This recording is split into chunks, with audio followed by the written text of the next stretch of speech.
একটা কথাই আছে যে আল্লাহ যদি কাউরে চুল ধরে টানে সে উপর দিকে ওঠে, আর মানুষ তারে বাল ধরে টানে নিচের দিক নামাইতে পারে না। মেজর ডালিম কি ঘটিয়ে দিলেন বাংলাদেশে? সোশ্যাল মিডিয়াতে এখন মেজর ডালিম আর ইলিয়াস হোসেন। আমি এই ইন্টারভিউর পর কিছু মানুষকে নতুন করে চিনলাম। কিভাবে চিনলাম? ধরেন এতদিন আমার কাছে মনে হয়েছিল এরা জাতীয়তাবাদ বিশ্বাস করে, কিন্তু হঠাৎ করে তাদেরকে আমার কাছে কেন যেন মনে হলো এরা ফেসিস্টের দোষর ছিল, কিন্তু নিজের পরিচয়কে গোপন করে রেখেছে এতদিন। অর্থাৎ এতদিন নিজেকে বিএনপি সাজিয়ে রেখেছে, কিন্তু ভেতরে তারা এক একটা ফ্যাসিস্ট এবং আওয়ামী দোষর। কিরকম করে সেটা? বিএনপি নেতা শামসুজ্জামান দুদু, ছাত্রদলের সাবেক সভাপতি, তিনি দুধের বাচ্চার মতোই কথা বলছেন, উদ্ভট কথা বলছেন। যে বিষয়ে না জানেন সে বিষয়ে একজন বড় জাতীয় নেতা যার বক্তব্য মিডিয়া কভারেজ পাবে তার তো কথা বলা উচিত নয়।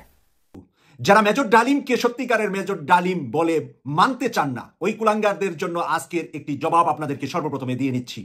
প্রথমবারের মতো কিন্তু শেখ হাসিনা পলায় নাই, এটা শেখ হাসিনার তৃতীয়বারের পলায়ন, এটা আপনারা ভুলবেন না। শাইখ ডক্টর মিজানুর রহমান আজহারি সাহেবের একটি বক্তব্যকে কেন্দ্র করে আমি আরেকটি বক্তব্য দিয়েছিলাম, এবং সেই বক্তব্যকে সহ্য করতে না পেরে একজন ব্যক্তি আমাকে গতকালকের টেলিফোনে হুমকি প্রদান করেছিলেন যে আয় ঢাকা শহরে আয়, দেখিয়ে দিবে, এবং আরও উচ্চবাচ্য অনেক অকথ্য ভাষার গালিগালাজ আপনারা শুনেছেন, যেটা আমি রিপিট করতে চাই না। একটা কথাই আছে যে আল্লাহ যদি কাউরে চুল ধরে টানে সে উপর দিকে ওঠে, আর মানুষ তারে বাল ধরে টানে নিচের দিক নামাইতে পারে না। আপনারা হয়তো অনেকে অবাক হইতেছেন, ভাই এই কথা আমি কেন বললাম? আপনারা সবাই জানেন ডক্টর মিজানুর রহমান আজহারি 5 বছর পরে বাংলাদেশে এসে মাহফিল করা শুরু করছে, যেখানে লক্ষ লক্ষ মানুষ উপস্থিত হইতেছে ডক্টর মিজানুর রহমান আজহারির মাহফিলে, যার কারণে মনে করেন যে তার বাল ধরে টাইনিয়া নিচে নামানোর জন্য চিন্তা ভাবনা করতেছে। প্রিয় দর্শক, কথাটা একটু শুনতে খারাপ লাগলেও কথাটা কিন্তু বাস্তব। কবে না কবের কিছু ফুটেজ নিয়ে মিজানুর রহমান আজহারির শ্রোতাদের মধ্যে ক্ষোভ ঝরানোর চিন্তা ভাবনা করতেছে একদল লোক, যেন ডক্টর মিজানুর রহমান আজহারির জনপ্রিয়তা কমে যায়। তো ওই জন্য আমি কথাটা বলছি যে আল্লাহ যদি কাউরে চুল ধরে টেনে উপর দিকে উঠায়, মানুষ তারে বাল ধরে টেনে নিচে দিক নামাইতে পারে না। ঠিক আছে, আর একটা বিষয় নিয়ে আজকের এই ভিডিওটি সাজানো হয়েছে, সেটি হলো আপনারা সকলে জানেন মেজর ডালিম। আসলে কি মেজর ডালিম বেঁচে আছে, নাকি অন্য কাউকে নিয়ে এসে মেজর ডালিম সাজায়া সাংবাদিক ইলিয়াস জাতিকে ধোঁকা দিছে? প্রিয় দর্শক, বিস্তারিত কিন্তু জানবেন আজকের এই ভিডিওতে।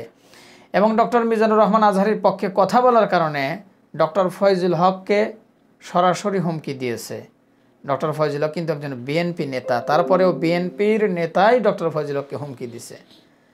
তো প্রিয় দর্শক, তাছাড়াও গুরুত্বপূর্ণ কয়েকটি ভিডিও নিয়ে আপনাদের সম্মুখে হাজির হয়েছি। তো চলুন তাহলে আর কথা না বাড়াই, একটা লাইক দিয়ে বিস্তারিত সবগুলো ভিডিওর আলোচনাগুলো শুনে আসি। মেজর ডালিম কি ঘটিয়ে দিলেন বাংলাদেশে? সোশ্যাল মিডিয়াতে এখন মেজর ডালিম আর ইলিয়াস হোসেন। আমি এই ইন্টারভিউর পর কিছু মানুষকে নতুন করে চিনলাম। কিভাবে চিনলাম?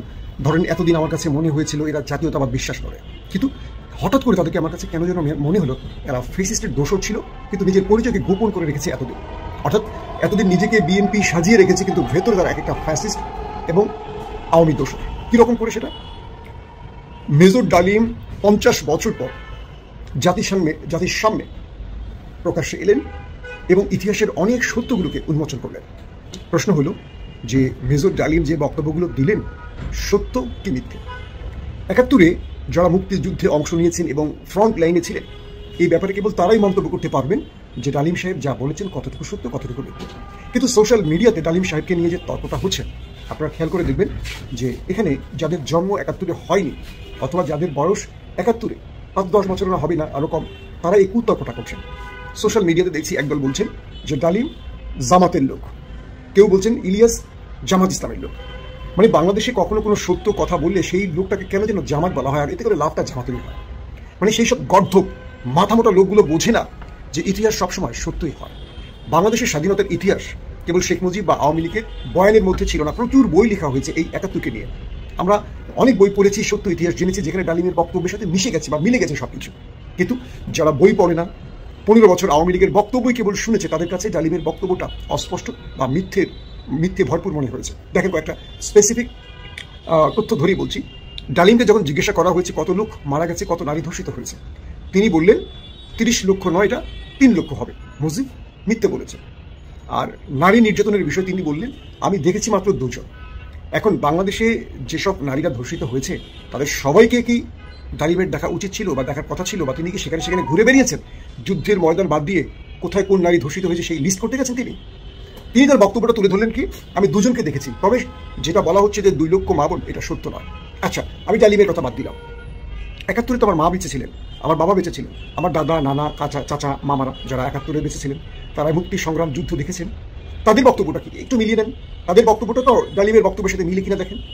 আপনি মনে করছেন ডালিমের বক্তব্যে আপনার দল খাটো হয়ে গেছে, আপনি মনে করছেন ডালিমের বক্তব্যে আমার দল একটা বড় চাপে পড়ে গেছে, আপনি মনে করছেন ডালিমের বক্তব্যে আমার দল ক্ষতিগ্রস্ত হচ্ছে, আর তাই আপনি ডালিমকে মিথ্যাবাদী বা ডালিমকে নিয়ে কি বলবো কটাক্ষ শুরু করেছেন বা ডালিমের বক্তব্যটাকে সাপোর্ট করতে চাইছেন না।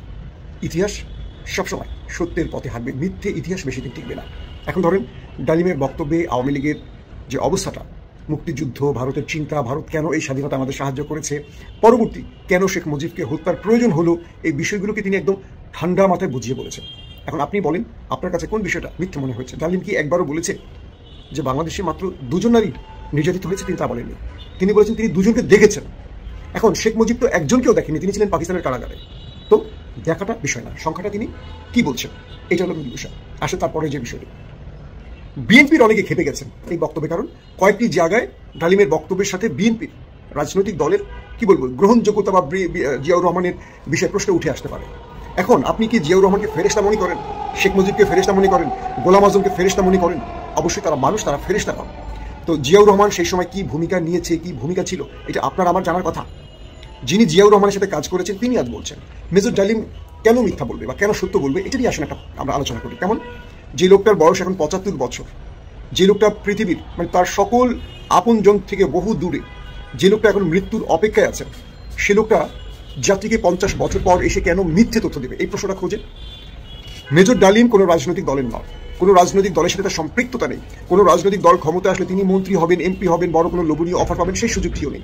এবং এই 50 বছর তিনি তার পুরো মূল সময়টা গোপনে কাটিয়েছেন, এক প্রকার ফেরারির মতো কাটিয়েছেন। তো সেই ব্যক্তি আজকে এসে মনে করছেন যে মৃত্যুর আগে কিছু সত্য বাংলাদেশকে জানিয়ে যাক, পৃথিবীর ইতিহাসে তার এই কথাগুলো রেকর্ড থাকুক। কারণ মানুষ ডালিমকে হয়তো ভুলে যাবে, এই প্রজন্মের পর আরেক প্রজন্ম আসলে হয়তো জানবে না, কিন্তু এই ভিডিওটির মাধ্যমে ডালিম আবারও মানুষের কাছে বেঁচে উঠেছেন।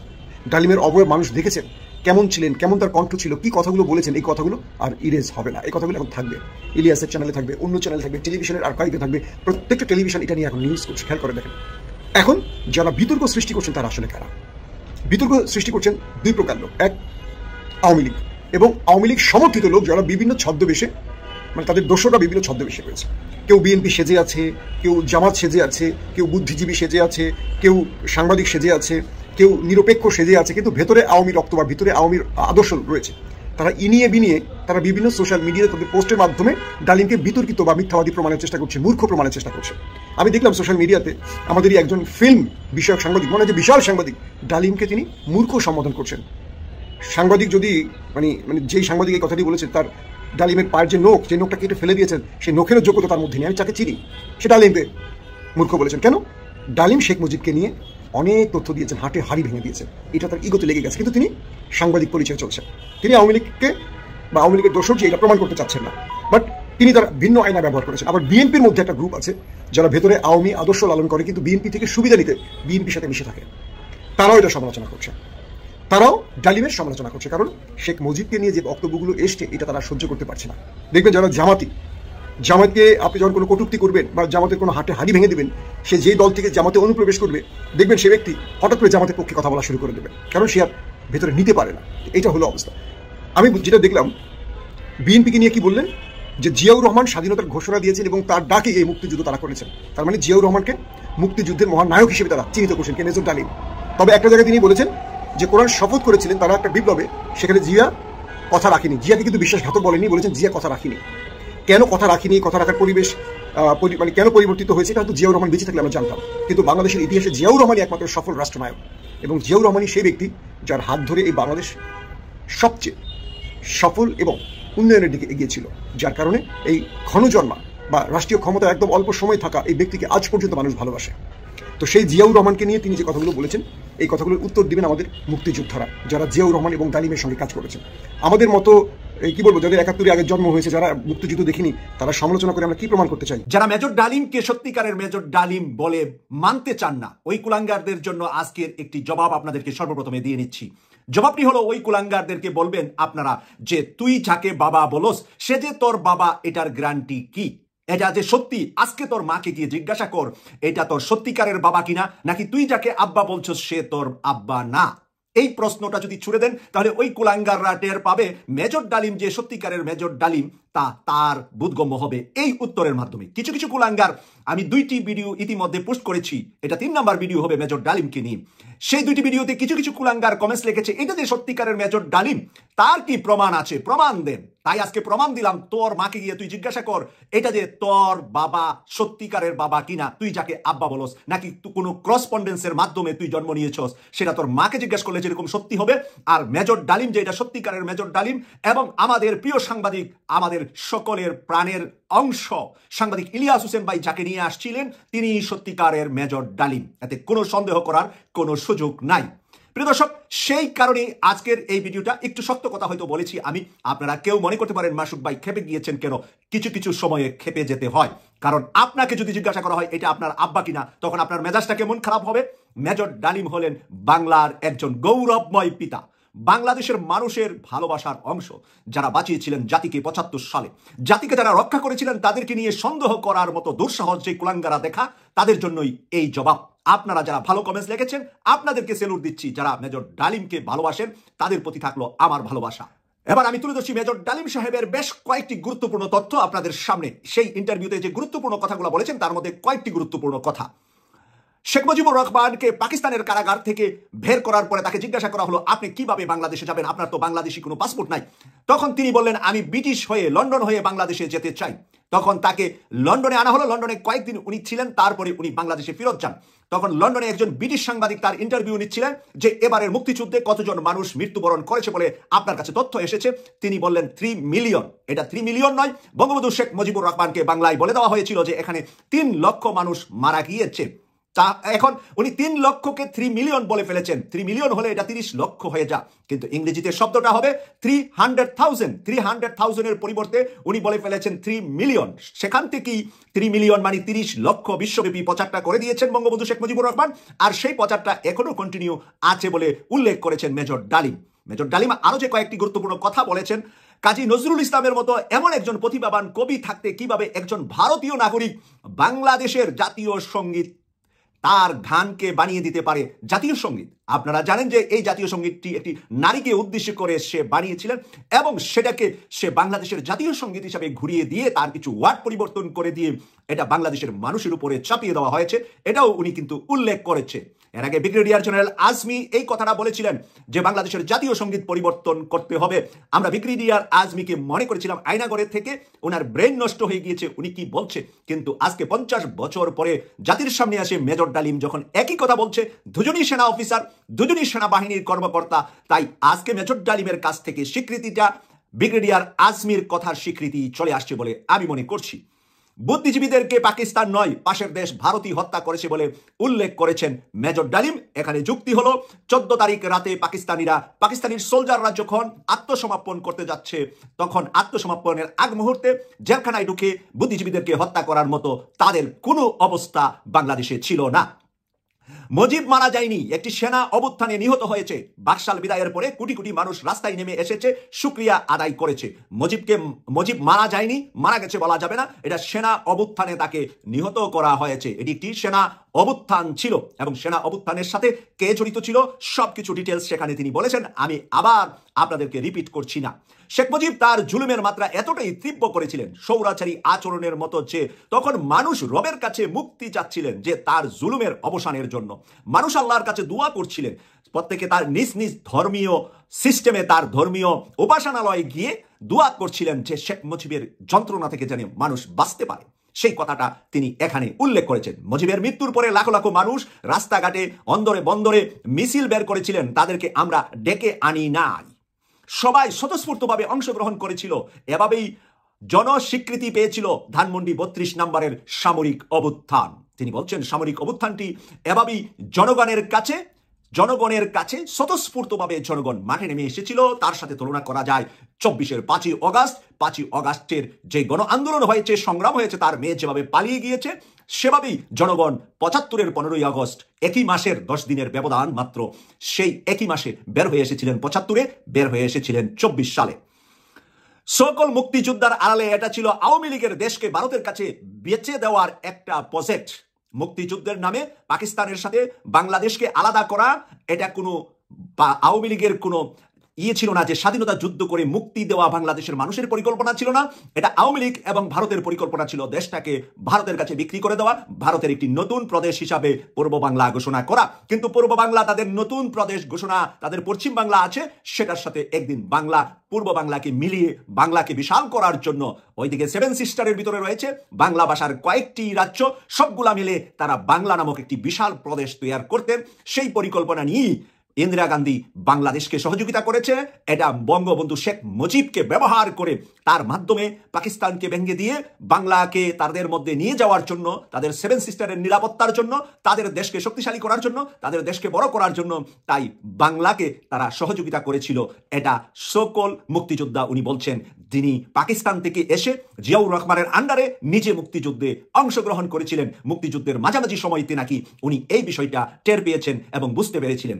সর্বশেষ দুঃখের সাথে যেই কথাটি উনার তুলে ধরে আমি শেষ করব, সেই কথাটি হলো নিম্মি ক্যান্সারে ছিল, তাকে হাউস অ্যারেস্ট করে রাখা হয়েছিল 1996 সাল থেকে।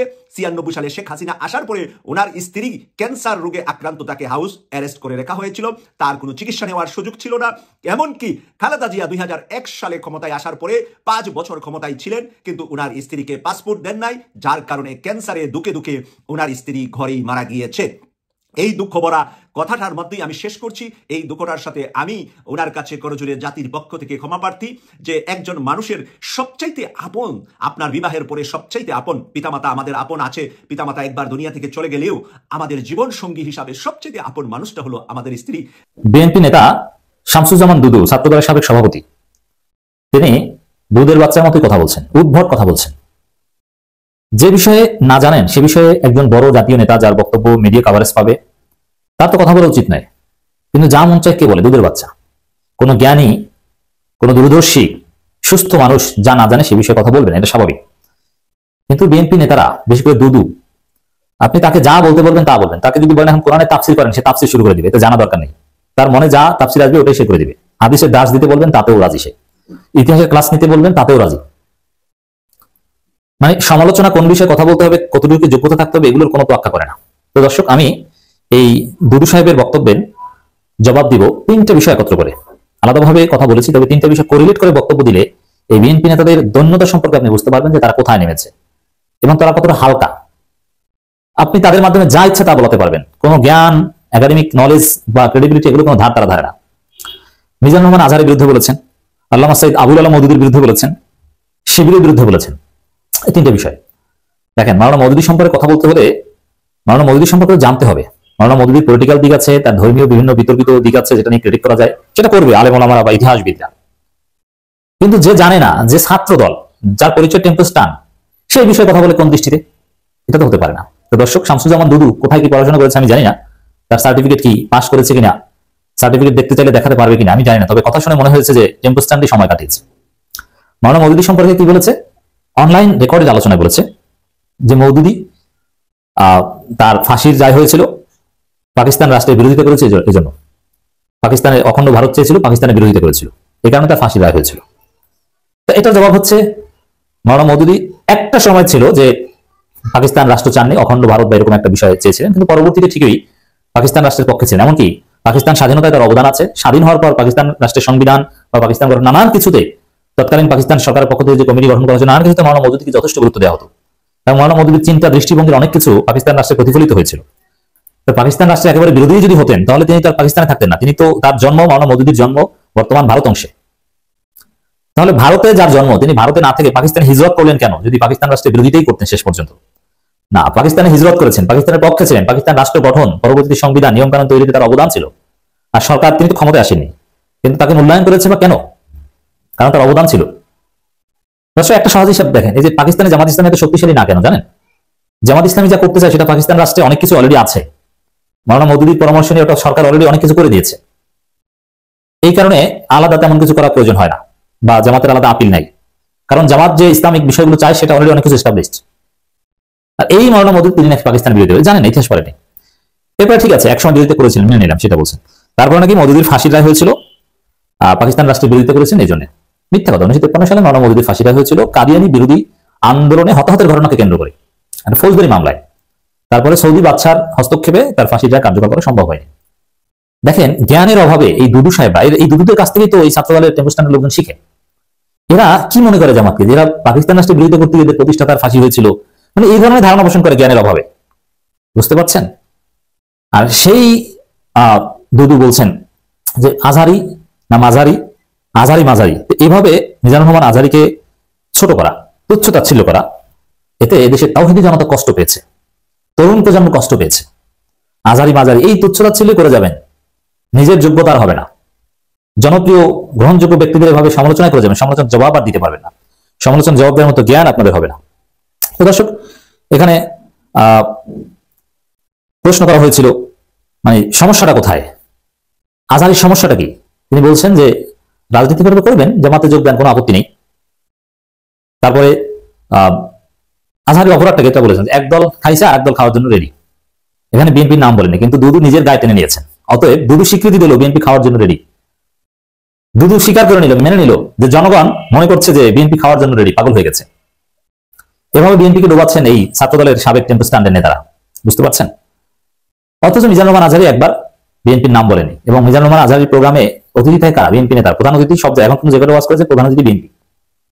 সালাউদ্দিন পটুখালীতে যেটা হবে, আলতাফ হোসেন চৌধুরী, বিএনপি নেতারা।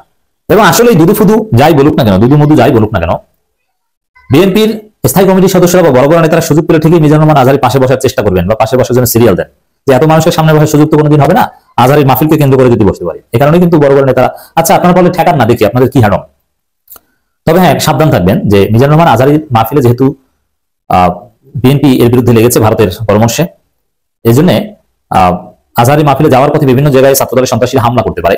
এই জন্য আপনার দলবদ্ধভাবে যাবেন, কেউ হামলা করার চেষ্টা করলে তাকে জায়গা মতো জবাব দিয়ে দিবেন। এই দুদুর বক্তব্যের পর আমি সন্দেহ প্রকাশ করছি ছাত্রদলের লোকজন, বিশেষ করে পটুয়াখালীতে যে প্রোগ্রাম রয়েছে মিজানুর রহমান আজহারি, সেখানে ওয়াজে যাওয়ার পথে বিভিন্ন জায়গায় হামলা করতে পারে। অতএব আপনারা বিচ্ছিন্নভাবে কেউ যাবেন না, একত্রে যাবেন, সাবধানে যাবেন এবং সম্মিলিত প্রতিরোধ গড়ে তুলবেন যদি কেউ বাধা দেওয়ার চেষ্টা করে। বিএনপি হুজুরকেই পিটা স্টেজে, আজহারি মাহফিলে যাওয়ার পথে মুসল্লিদেরকে, তাওহীদি জনতাকে পেটাতে পারে। এই জন্য সাবধান থাকতে হবে। দুদুর বক্তব্যের কোনো সিগনিফিকেন্স নেই, কোনো ওরকম আসলে জবাব কিছু নাই, এটা জবাব জাস্ট পলিটিক্যাল প্রতিবাদের মতো, বুদ্ধিভিত্তিক কিছু নাই যে যার জবাব দিব। এই জন্য সাবধান করা আমাদের আলোচনা একটা উদ্দেশ্য। এরপর বলছেন শিবিরের বিরুদ্ধে কি বলেছেন দেখেন। শিবিরকে উদ্দেশ্য করে ছাত্রদলের সাবেক এই সভাপতি বলেন, শিবির তো বলে তারা ছাত্রলীগের মধ্যে ছিল। কই শিবির বলে? মানে আসলে এরা কি মদ খেয়ে ঘুমায় না কি আল্লাহ জানে। শিবির কোথায় বলেছে আমরা ছাত্রলীগের মধ্যে? এটা তো আপনারা বলেন। আর হ্যাঁ, হলে ছিল, হলে থাকতে ছাত্রলীগের গেস্ট রুম, নির্যাতন বা কাঠামোর মধ্যে, এটা তো ছাত্রদলের সবাই ছিল। এমন একজন ছাত্রদল কেউ দেখাতে পারবে না যে ছাত্রদল করেছে, হলে থেকেছে, সে আওয়ামী লীগের পক্ষে জয় বাংলা স্লোগান দেয়নি। একজন কেউ দেখাতে পারবে না। ছাত্রদলের প্রত্যেকে হলে উঠেছে এবং প্রত্যেকে ছাত্রলীগের মিছিলে গিয়েছিল এবং তারা লুকিয়ে লুকিয়ে ছাত্রদল করেছে। এটাই ছাত্রদল এটা করে, শিবির এটা করেছে। ছাত্রদলের নেতারাও ধাওয়া করেছে, শিবিরের নেতারাও ধাওয়া করেছে। শিবিরের নেতারা বেশি ধাওয়া করেছে, বেশি নির্যাতনের শিকার হয়েছে ছাত্রলীগের নেতৃত্বাধীন হলের মধ্যে থেকে। কিন্তু ছাত্রলীগের মধ্যে ছিল, এটা শিবির কোথায় বলেছে? বরং যাকে নিয়ে বিতর্ক তৈরি করার চেষ্টা করা হচ্ছে, শিবিরের বর্তমান ঢাকা বিশ্ববিদ্যালয়ের সভাপতি, সে বলেছে না আমি কোনো ছাত্রলীগের মিটিং টিটিং কোথাও যাইনি। এগুলো সব ভুয়ো কথা, এগুলো বিএনপি গুজব। কোনো মিছিল মিটিং এ গিয়েছে কেউ প্রমাণ দেখাতে পারবে না। হ্যাঁ, এক্সট্রা কারিকুলাম অ্যাক্টিভিটিজ, ডিবেটিং ক্লাবের প্রোগ্রাম বা এইসব প্রোগ্রামকে কেন্দ্র করে আওয়ামী লীগ নেতা বা এমপি বা এদের সাথে দেখা সাক্ষাৎ করবে না, এটা হয়েছে। এটা তো ডিবেটিং ক্লাবের নেতা হিসেবে, আর এটা সবাই করতো। এটা তো বিশ্ববিদ্যালয়ের করতে হলে সবাইকে করতে হতো। কোলাকুলি তো ছাত্রদল সভাপতি, ছাত্রলীগ সেক্রেটারির সাথে করেছে। কিন্তু শিবির ছাত্রলীগের মধ্যে ছিল, একথা তো শিবির বলেনি। যতটুকু ছিল ততটুকু সবাই ছিল, এটা শিবিরের জন্য আলাদা নয়। শিবির যতটুকু ছাত্রলীগের মধ্যে ছিল ততটুকু ঢাকা বিশ্ববিদ্যালয় হলে থাকা প্রত্যেকটা স্টুডেন্ট ছিল। এখন শিবিরের জন্য আলাদা কেন? এখানে শাইখ ডক্টর মিজানুর রহমান আজহারি সাহেবের একটি বক্তব্যকে কেন্দ্র করে আমি আরেকটি বক্তব্য দিয়েছিলাম, এবং সেই বক্তব্যকে সহ্য করতে না পেরে একজন ব্যক্তি আমাকে গতকালকের টেলিফোনে হুমকি প্রদান করেছিলেন যে আয়, ঢাকা শহরে আয়, দেখিয়ে দিবে, এবং আরও উচ্চবাচ্য অনেক অকথ্য ভাষার গালিগালাজ আপনারা শুনেছেন, যেটা আমি রিপিট করতে চাই না। গতকালকে থেকে আপনাদের অনেক ভালোবাসা পেয়েছি, আন্তরিকতা পেয়েছি, আপনাদের সবাইকে ধন্যবাদ। অনেকেই জানতে চেয়েছেন যে আসলে বিষয়টা কি ঘটেছে। বিষয়টা কিছুই নয়, বিষয়টা হচ্ছে এমন যে এদেশে ধর্মভিত্তিক মানুষের পক্ষে কথা বলা, ইসলামের পক্ষে কথা বলা কিংবা ন্যায়ের পক্ষে কথা বলা, এটা যেন যুগে যুগে যেমন ছিল এখনও তেমনই আছে। কথা বলার কোনো অধিকারই মনে হচ্ছে নাই। আপনারা জানেন যে সাম্প্রতিক সময়ে শাইখ ডক্টর মিজানুর রহমান আজহারি বাংলাদেশে এসেছেন। দীর্ঘ প্রায় 5 বছর পরে, ফেসিবাদের পতনের পরে স্বাধীন দেশে এসে 8টি বড় বড় মাহফিলের অংশ হিসেবে 2টি মাহফিলে তিনি অংশগ্রহণ করেছেন।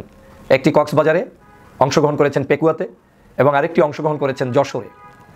এবং এই যশোরের মাহফিল এবং পেকুয়ার মাহফিল দুটোতেই আমি নিজ ইচ্ছায় স্বপ্রণোদিত হয়ে জনতার কাতারে সামিল হওয়ার জন্য আজহারী সাহেবের মাহফিলকে সমর্থন জানিয়ে উপস্থিত হয়েছি এবং বক্তব্য রাখার সুযোগ পেয়েছি। সেজন্য সবাইকে ধন্যবাদ, কর্তৃপক্ষকে ধন্যবাদ। আপনারা জানেন আমার সেই বক্তব্য থেকেই একটি গোষ্ঠী যে কোনো মূল্যে আমার কণ্ঠ রোধ করার জন্য উঠে পড়ে লেগেছে। তারা চায় না আমি স্বাধীনভাবে কথা বলি, কারণ যেটা শেখ হাসিনা চায়নি সেটা এখনও অনেকেই হয়তো চায় না। তারই অংশ হিসেবে গতকালকের আজহারী সাহেবকে নিয়ে আমি কেন ভিডিও তৈরি করলাম সেটার উপর ভিত্তি করে তিনি আমাকে ফোনে অকথ্য ভাষায় গালিগালাজ করলেন এবং উদ্দেশ্যই ছিল শুরু থেকেই আজহারী ভাইকে অ্যাটাক করে বক্তব্য দেয়া। যদি ব্যক্তিটি আমাকে, আমার দল, আমার পরিবার, আমার সামাজিক স্ট্যাটাস কিংবা রাজনৈতিক বিষয়াদি নিয়ে কথা বলতেন হয়তো আমার জবাবের মাত্রাটা ভিন্ন থাকতো, কিন্তু যখন আমি দেখেছি যে ব্যক্তি আক্রমণটা শুরু করেছেন আজহারী ভাইকে কেন্দ্র করে এবং আজহারী ভাইকে কেন্দ্র করে আমি কেন কথা বলছি এবং সেটা কেন বলছি সে কারণে আমি কি করি কি করি না, আমার পরিচয় কি, সেটা নিয়ে যখন প্রশ্ন তুলেছেন তখন স্বভাবতই তাকে আর ছেড়ে দেওয়ার সুযোগ ছিল না।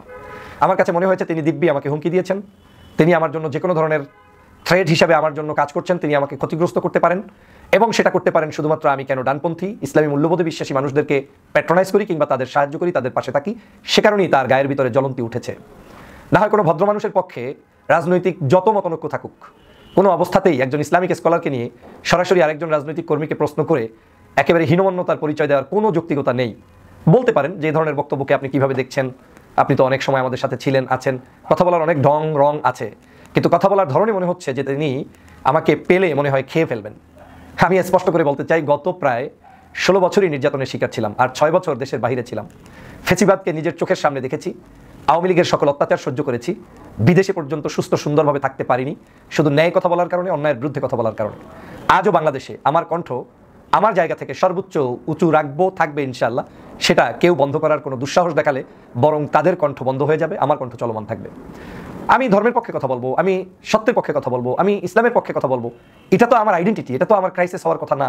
আমি দল করব, দল করতে গিয়ে তো আমি ধর্মবিদ্বেষী হব না, ধর্ম বিরুদ্ধাচরণ করব না, বরং দলকে আমার এই ধর্মীয় অনুশাসন, ধর্মীয় ব্যক্তিত্বদেরকে সম্মান করা শিখাবো, শ্রদ্ধা করা শিখাবো, দলের সাথে তাদের একটা লিঙ্ক আপ তৈরি করে দিব, সম্পর্ক তৈরি করে দিব। আপনারা দেখেছেন আমি একটি দল করি, কিন্তু এই দলের বাহিরেও বাংলাদেশের সার্বজনীন সকল দলের মানুষদের সাথে আমার একটি সুসম্পর্ক রয়েছে, ওঠা বসা রয়েছে। সকল দলের সাথে, আওয়ামী লীগ ব্যতীত বাংলাদেশের সকল রাজনৈতিক দলের সাথে একটি সুসম্পর্ক অব্যাহত আমি রেখেছি। আমার কনসেপ্ট ছিল শেখ হাসিনার বিরুদ্ধে সবাই কিন্তু ঐক্যবদ্ধ ছিলাম এবং শেখ হাসিনা জুলুম করেছে যাদেরকে, তারাই আমার কাছে মজলুম, তাদের পাশে আমার দাঁড়ানো এটা আমার ইমানি দায়িত্ব।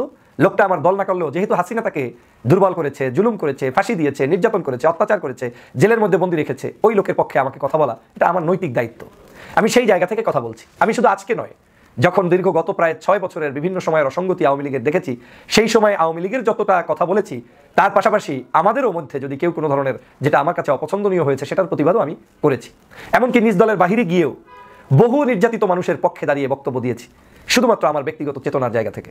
তাহলে আজকে স্বাধীন বাংলাদেশ হওয়ার পরে আমি কার কথায় আমার বক্তব্য বন্ধ রাখবো? আবার তো শায়েখ আজহারীর ইস্যু নিয়ে, তারপর বাংলাদেশের বিভিন্ন ইসলামিক স্কলারদের ইস্যু নিয়ে, 116 জন আলেমের তালিকা শেখ হাসিনা করেছিল সেই ইস্যু নিয়ে আমি তো সবার আগে রাজপথে ছিলাম, আমি তো কথা বলেছি। কই কেউ তো তখন আমার এই বক্তব্যের প্রতিবাদ করার দুঃসাহস পাননি। তাহলে আজকে কোত্থেকে আপনি শায়েখ ডক্টর মিজানুর রহমান আজহারী সাহেবের বক্তব্যের উপরে আমি বক্তব্য দিয়েছি কেন, সেই প্রশ্ন তোলার সাহস আপনাকে কে দিয়েছে? আমি বাংলাদেশের জনতার কথা বলবো, আমি বাংলাদেশের জনগণের কথা বলবো। আপনারা নিশ্চয়ই জানেন যে বাংলাদেশের সর্ববৃহৎ দল বিএনপি, এই বিএনপির বর্তমানের একটি সংস্কার কার্যক্রম চলছে 31 দফা। এই 31 দফা কার্যক্রমের মধ্যে আপনার একটি দফা তাদের প্রণয়ন করা আছে, সেই দফাটা যদি আপনি শোনেন তাহলে বুঝবেন যে আমি কোন সঠিক পথে আছি না অন্য মানুষরা সঠিক পথে আছে। 31 দফার 6 নম্বর দফায় আছে আস্থা ভোট, অর্থ বিল, সংবিধান সংশোধনী বিল এবং রাষ্ট্রীয় নিরাপত্তায় প্রশ্ন জড়িত এমন সব বিষয় ব্যতীত অন্য সব বিষয়ে সংসদ সদস্যদের স্বাধীনভাবে মতামত প্রদানের সুযোগ নিশ্চিত করার লক্ষ্যে 70 অনুচ্ছেদ সংশোধনের জন্য তারা পরীক্ষা নিরীক্ষা করে দেখবেন এবং বিবেচনা করবেন। তাহলে আমার দল কত উদার! তিনি 70 নম্বর অনুচ্ছেদ পর্যন্ত মুক্ত স্বাধীনতার জন্য, মানে যারা সংসদ সদস্য হবেন তাদেরকেই এই আইন থেকে বাহিরে রাখবেন যাতে তারা স্বাধীনভাবে বক্তব্য দিতে পারে। তো আমি এখন পর্যন্ত তো সংসদ সদস্যই না, একজন সাধারণ কর্মী হিসাবে আমি আমার ধর্মীয় স্কলারের পক্ষে মতামত দিব, আমি আমার বাংলাদেশের স্বাধীনতা সার্বভৌমত্বের পক্ষে আমার একটা সুচিন্তিত মতামত দিব, তাতে তো কারো জ্বলন্তি হওয়ার কথা না। যেমনটা আজকে অনেকে অনেক বক্তব্য দিচ্ছেন পক্ষে কিংবা বিপক্ষে, সমস্যা তো কিছু নেই, যারা দিচ্ছেন তাদেরকে ওয়েলকাম, আমি যেটা দিচ্ছি সেটাকেও ওয়েলকাম জানানোর মানসিকতা থাকতে হবে। কিন্তু কোত্থেকে কোন হনুরে এসে আপনি দলকে ক্ষতিগ্রস্ত করছেন, দেশকে ক্ষতিগ্রস্ত করছেন, আবার আমাকে বক্তব্য দিতে দিবেন না, এটা জাতি কোনোভাবে মেনে নেয়নি, যার প্রমাণ গতকালকে থেকে দেখেছেন। আমি শুধুমাত্র দেশের স্বার্থে, জাতির স্বার্থে এই বিষয়গুলো নিয়ে নতুন করে আর কথা বলতে চাই না। কিন্তু যেই ভদ্রলোকটি এই অপকর্মটি করেছেন, শিক্ষা নিয়ে নিন যে কখনো স্পর্ধা দেখাবেন না ডক্টর ফয়জুলকে ইন্টারাপ্ট করার অ্যাবাউট মাই টকিং। আমি কি বলবো না সেটা নিয়ে কারো কোনো অধিকার এই বাংলাদেশের নেই। যদি সেটা করেন তাহলে গতকালকের আমি টেলিফোনে যে জবাব দিয়ে দিয়েছি ওটাই আমার প্রতি উত্তর। আমি বাংলাদেশে আছি, আমি ঢাকা শহরে আছি, আমি বাংলাদেশেই থাকবো, আমি বাংলার জনগণকে নিয়ে এই কথা বলবো। কারো অধিকার নাই আমার কণ্ঠ রোধ করে নতুন কিছু শিখিয়ে দেয়ার। প্রিয় সহযোদ্ধা ভাইরা, বাংলাদেশ এই দেশের ধর্মপ্রাণ মুসলমানদের দেশ। আমাদের মধ্যে অনৈক্য থাকবে, বিভাজন থাকবে, বিভিন্ন ধরনের কথাবার্তা থাকবে, কিন্তু আমাদেরকে ঐক্যবদ্ধ হতে হবে। ইসলামের বিরুদ্ধে কোনো ষড়যন্ত্র মেনে নিব না। ধর্মীয় স্কলারদেরকে স্বাধীনভাবে মত প্রকাশ করতে দিব। তাদেরকে নিয়ে কারো কোনো বাজে মন্তব্য আমরা সহ্য করব না। আমরা দল করব, রাজনীতি করব, সব করব, কিন্তু আমাদের মাথার তাজদেরকে আমরা সম্মান করব। সেই জায়গায় কোনো ধরনের ছাড় দেয়া হবে না ইনশাআল্লাহ।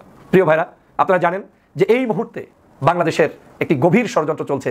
সেটা হচ্ছে বাংলাদেশের যারাই সত্যের কথা বলবে, ধর্মের কথা বলবে, ইসলামিক বিষয়গুলো নিয়ে কথা বলার চেষ্টা করবে, তাদেরকেই যে কোনো না যে কোনো ট্যাগ লাগিয়ে তারপরে উপস্থাপিত করা হয়। জন্মের পর থেকে এখন পর্যন্ত আমি একটাই দল করি, এবং সেই দলটা থেকে আমি 2018 সালের নির্বাচনে মনোনয়ন প্রত্যাশী।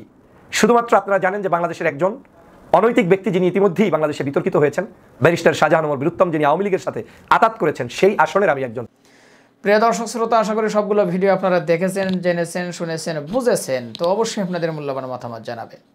ডক্টর ফয়জুল হক খুব ভালো করে আপনারা চেনেন, কারণ মাঝে মধ্যে আমাদের এই চ্যানেলে ডক্টর ফয়জুল হক সাহেবের ভিডিওগুলো আপনাদের সাথে শেয়ার করি। এজন্যই শেয়ার করি কারণ তার যৌক্তিক কথাগুলো আমার কাছে খুবই ভালো লাগে, আর আমি মনে করি সেই কথাগুলো আপনাদের কাছেও ভালো লাগে।